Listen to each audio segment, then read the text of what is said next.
বিসমিল্লাহির রহমানির রহিম। সুপ্রিয় দর্শক এবং শ্রোতা মণ্ডলী, আসসালামু আলাইকুম ওয়া রাহমাতুল্লাহি ওয়া বারাকাতুহু। আশা করি আপনারা সবাই ভালো আছেন। আজ 16ই ডিসেম্বর 2025, দিনটি আমাদের জাতীয় জীবনে অত্যন্ত একটা গুরুত্বপূর্ণ দিন, আমাদের বাংলাদেশের বিজয় দিবস। সুপ্রিয় দর্শক এবং শ্রোতা মণ্ডলী, প্রতিদিনের মতো আজও আমি বাদ ফজরের এক ঝলকের আলোচনা নিয়ে আপনাদের সামনে উপস্থিত হয়েছে ডাক্তার মোহাম্মদ আবুল কালাম আজাদ। সুপ্রিয় দর্শক শ্রোতা, আমরা ইসলামের সামষ্টিক জীবনের ক্ষেত্রে পারিবারিক জীবন নিয়ে আলোচনা করতেছিলাম দায়ুস সম্পর্কে। তো আমরা সেখানে বলেছিলাম দায়ুস হলো এমন একজন পুরুষ, দায়িত্বশীল পুরুষ, যে তার অধীনস্থ নারী যেমন স্ত্রী, কন্যা, বোন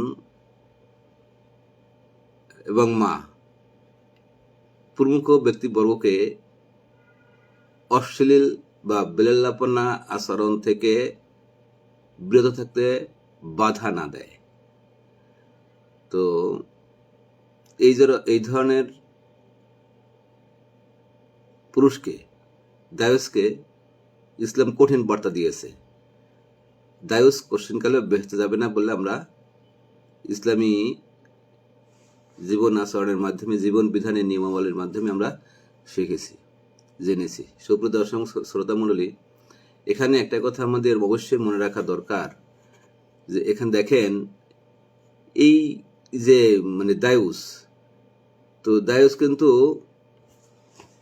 সেই পুরুষ যারা তাদের অধীনস্থ অর্থাৎ তার উপর নির্ভরশীল, যে চারজন আত্মীয়, তাদেরকে সে ইসলামী জীবন আচরণের যে একটা ব্যারিয়ার, অর্থাৎ আমরা বলছি যে মহররম এবং গায়ের মহররম আত্মীয় আছে। আমি সেই মহররম আত্মীয়গুলোর কথা আবার একটু আলোচনা করছি, যে একজন পুরুষ কোন কোন মহিলা পুরুষ আত্মীয়ের সাথে দেখা সাক্ষাৎ, সামাজিক চলন বলন করতে পারে। তারা হলো পুরুষের মহররম আত্মীয়, যেমন মা, মেয়ে, বোন, নানি, দুধমা, খালা, ভাতিজি, ভাগ্নি, ফুফু, সৎ মেয়ে, দাদি, শাশুড়ি, দুধ মেয়ে, ছেলের স্ত্রী। একজন পুরুষ এই জাতীয় মহররম আত্মীয়ের সাথে মিলতে পারেন, সামাজিক চলাফেরা, দেখা সাক্ষাৎ করতে পারেন। ঠিক আবার একজন মেয়ে তাদের কিছু কিছু পুরুষ আত্মীয়ের সাথে সামাজিক মেলামেশা, চলাফেরা, দেখাশোনা করতে পারে, দেখা সাক্ষাৎ করতে পারে। তারা হলেন পিতা, আপন দাদা, আপন নানা, আপন চাচা, আপন মামা, আপন ভাই, দুধ ভাই, ছেলে, এখানে সৎ ছেলে, দুধ ছেলের কথা বলা হয়েছে, আপন ভাইয়ের ছেলে, তারপরে আপন বোনের ছেলে, তারপরে আপন ছেলের ঘরের নাতি, আপন মেয়ের ঘরের নাতি, আপন শ্বশুর, আপন মেয়ের জামাই। এই সকল আত্মীয় স্বজন ছাড়া একজন ছেলে এবং একজন মেয়ে, মেয়েদের সাথে এবং ছেলেদের সাথে অপর কোনো মেয়ে ছেলেদের দেখা সাক্ষাৎ করতে পারবেন না। এখন দায়ুস কাকে বলে আমরা বলছি? দায়ুস হল এই মহররম আত্মীয়দের সাথে চলাফেরা, দেখা করা ছাড়া অন্য কোনো আত্মীয় স্বজন, শৈক্ষিক ঘনিষ্ঠ আত্মীয়। দেখেন, এই মহররম আত্মীয় ছাড়াও আমাদের কিছু ঘনিষ্ঠ আত্মীয় স্বজন আছে, যারা আমরা আত্মীয় স্বজন সম্পর্কে ঘনিষ্ঠ, কিন্তু তারা মহররম আত্মীয় না। যেমন চাচাতো, ফুফাতো, মামাতো, ভাই বোন, তারপরে এই জাতীয় কাছাকাছি যারা আত্মীয় স্বজন, যারা একেবারে বলা যায় পরিবারভুক্ত। যেমন যেমন চাচাতো ভাই বোন কিন্তু একই পরিবারভুক্তই বলা যায়। কোথাও কোথাও যৌথ ফ্যামিলিতে কিন্তু একই পরিবারের সদস্যই তারা চাচাতো ভাই বোন। চাচাতো ভাই বোন কিন্তু চাচার সাথে, আপন চাচার সাথে দেখা করা যায় যাচ্ছে, ছেলে বা মেয়ে যেটাই বলেন না কেন। তো ভাতিজির সাথে, আপন ভাতিজির সাথে দেখা করা যায় যাচ্ছে, কিন্তু তার মানে এটা না চাচাতো ভাই বোনের সাথে দেখা করা যায় যাচ্ছে। ঠিক অনুরূপভাবে আপন ভাই বোনের ভিতরে দেখা সাক্ষাৎ দেয়া যাচ্ছে, কিন্তু ভাই বোনের ছেলে মেয়েদের কিন্তু দেখা সাক্ষাৎ জায়েজ নাই। খালা ভাগ্নের ভিতরে দেখা সাক্ষাৎ জায়েজ আছে, কিন্তু খালা তো ভাই বোনের ভিতরে দেখা সাক্ষাৎ কিন্তু জায়েজ নাই, ইসলামী পারমিট করে না। এরা কিন্তু গায়ের মহররম, পরস্পর গায়ের মহররম আত্মীয়। তার মানে গায়ের মহররম আত্মীয় না। কিন্তু আমরা কি সমাজে দেখতে পাই? আমরা সমাজে দেখতে পাই কি, দেখেন, এই খালাতো, মামাতো, ফুফাতো ভাই বোনদের ভিতরে মেলামেশাকে আমরা অবাধ করে দিয়েছি সামাজিকভাবে। আমরা কিন্তু কোনো আত্মীয় মানে কোনো গার্জিয়ানেই আজকে দুঃখের সাথে বলতে হয়, অত্যন্ত দুঃখের সাথে বলতে হয় ইসলামের মানে মানে মুসলমানদের মানে দৈন্যদশা দেখে।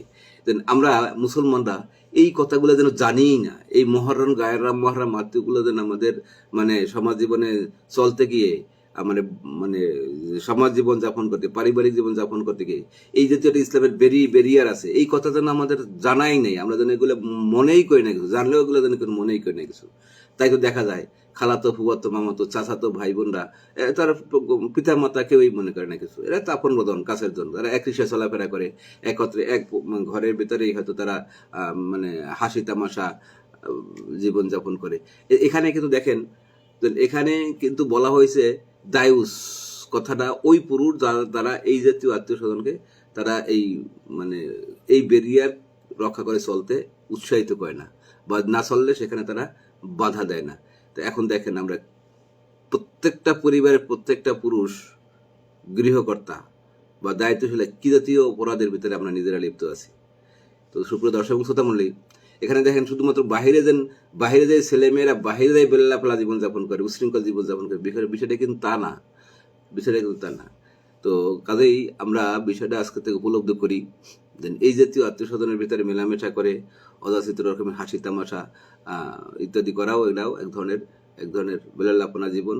সোজা কথা গায়ের মহরম আত্মীয় স্বজন হোক, ছেলের সাথে মেয়ের সাথে ছেলের দেখা সাক্ষাৎ চলাফেরা করে এই জাতীয় যেন বিচরণ, এটাও কিন্তু মানে ইসলামী নিষিদ্ধ কাজ। এবং এই নিষিদ্ধ কাজটা করতেও যেসব পুরুষ উৎসাহিত করে অথবা তাদের ছেলে মেয়েদের করতে বাধা দেয় না অথবা মানে তাদেরকে বিরত রাখে না, তারাও দায়ুস।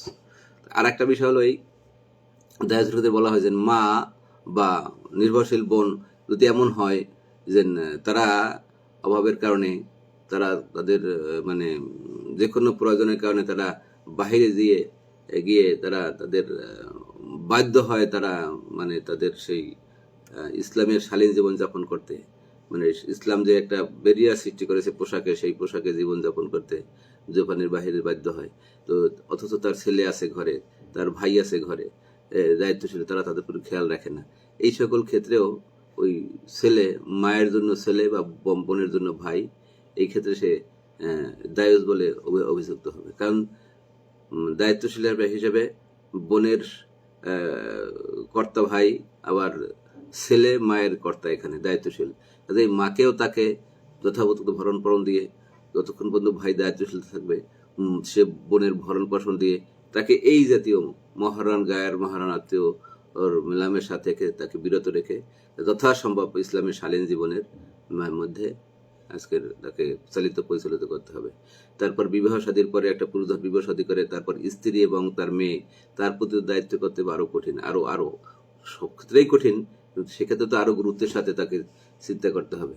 তো সুপ্রিয় দর্শক শ্রোতা মণ্ডলী, এখন দেখেন আমি এখানে একটা কথা বলতে চাই, শুধুমাত্র সকল পর্দা আমরা দেখি সমাজে যে একটা পর্দা মানে আবরু পরে থাকে ছেলে মেয়েরা, বিশেষ করে মেয়েরা, কিন্তু যেটা যাকে আমরা বোরকা বলি, পরিভাষায় হিজাবও বলা হয়, কিন্তু সেই জাতীয় মেয়েরা কখনো কখনো তাদের ছেলে বন্ধুদের সাথে তার অথবা ওই জাতীয় চাচাতো মামাতো ফুয়াতো ভাই বোনের সাথে ভাইয়ের সাথে মানে চলনে বেচলনে খুব একটু উশৃঙ্খল জীবন যাপন করে।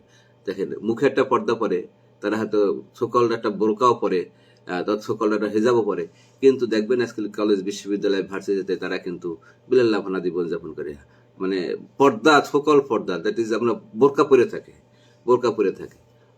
হেজাব পরে থাকে, মাথায় কতগুলো পট্টি পরে থাকে ইত্যাদি। আমি যেটা বলতে চাচ্ছি, সোজাকার ইসলামের শালীন পোশাক বলতে যেটা বোঝায় সেই পোশাকই তাদের থাকে, কিন্তু এই পোশাক পরে তারা তাদের ক্লাসমেটের সাথে, তাদের চাচাতো ফুয়াতো মামাতো ওই খুড়াতো ভাই বোনের সাথে পরস্পর তারা মানে ওইভাবে যেটা পরিভাষায় অশালীনও বলতে হয়, যেমন হাসি তামাশা ওইভাবে একদিকে চলাফেরা বলা এগুলো করে থাকে। আবার ক্লাসমেটদের ভিতরে তারা দেখবেন তারা একাত্রে আড্ডা মেরে বেড়ায়, হাসি তামাশা করে বেড়ায়, অথচ তাদের সকল পর্দা বোরকা আছে, হিজাব আছে। এক্ষেত্রেও কিন্তু তাদের সেটা কিন্তু তাদের অশালীন জীবন, বিলাল্লাফাল্লা জীবন হবে। বিলাল্লাফাল্লা জীবন বলতে একেবারে খুব একটা নোংরা জীবন বিষয়টা এমনটা নয়, এই ক্ষেত্রে এটাও কিন্তু তাদের বিলাল্লাফাল্লা জীবন। একটা সোজা কথা, গায়ের মহারান আত্মীয় ছেলে এবং মেয়ের সাথে মেলামেশাই হলো বেলালাপনা জীবন। এবং এই জীবন থেকেই কোনো পিতা, কোনো ভাই যদি বা কোনো স্বামী অথবা কোনো ছেলে যদি তার অধীনস্থ মেয়ে মানে বড় ভাই, ছেলে অথবা স্বামী, তার যে পরিচয় হোক না কেন, কোনো পুরুষ তার অধীনস্থ এই 4 জন নারী থেকে বিরত না রাখে, পরহেজ না রাখে, তখন সেই পুরুষই দায়েজ বলা খাইতে হবে। সুপ্রিয় দর্শক শ্রোতামণ্ডলী, দায়েজ কোশ্চেনকালে বেহত যাবেন। আমরা বলছি চাচাতো, ফুফাতো, মামাতো, ভাই বোন এদের সাথেও দেখা সাক্ষাৎ, এমনকি সামাজিকভাবে যে মেলামেশা এগুলা করা যেমন সুযোগ নেই ইসলামে, কারণ এরা গায়ের মহারান আত্মীয়, যদি এরা তন্ত কাছের আত্মীয়, বলা যায় ফ্যামিলি মেম্বার তারা, তারপরে ওদের সাথে দেখা সাক্ষাৎ, চলাফেরা, সামাজিক চলাফেরা, এক রিসায় বলা সুযোগ ইসলামে নেই, ইসলামে ব্যারিয়ার আছে। তো এদের সাথে মেলামেশা করে যদি হাসি তামাশা করা হয়, এটাও বেলালাপনা জীবন। তো এই বেলালাপনা জীবন থেকেও পুরুষ গৃহকর্তা তার মেয়ে, তার অধীনস্থ বোন, তার স্ত্রী, তার মাকে বিরত রাখবে। এটাই একজন পুরুষ হিসেবে কর্তব্য। এটা না করলে সে দায়ুসি ওই সংজ্ঞায় পড়ে যাবে। তার জীবন হবে দায়ুসের জীবন, এবং দায়ুস কোশ্চেনকালে বেহত যাবে না। আসুন আমরা বিষয়টিকে উপলব্ধি করে আমাদের পারিবারিক জীবন আমরা যাপন করার চেষ্টা করি, এই আশাবাদ ব্যক্ত রেখে আজকের এই আমি ফজরের এক ঝলক আলোচনা এখানে শেষ করছি। আল্লাহ হাফেজ। আসসালামু আলাইকুম ওয়া রাহমাতুল্লাহি ওয়া বারাকাতুহু।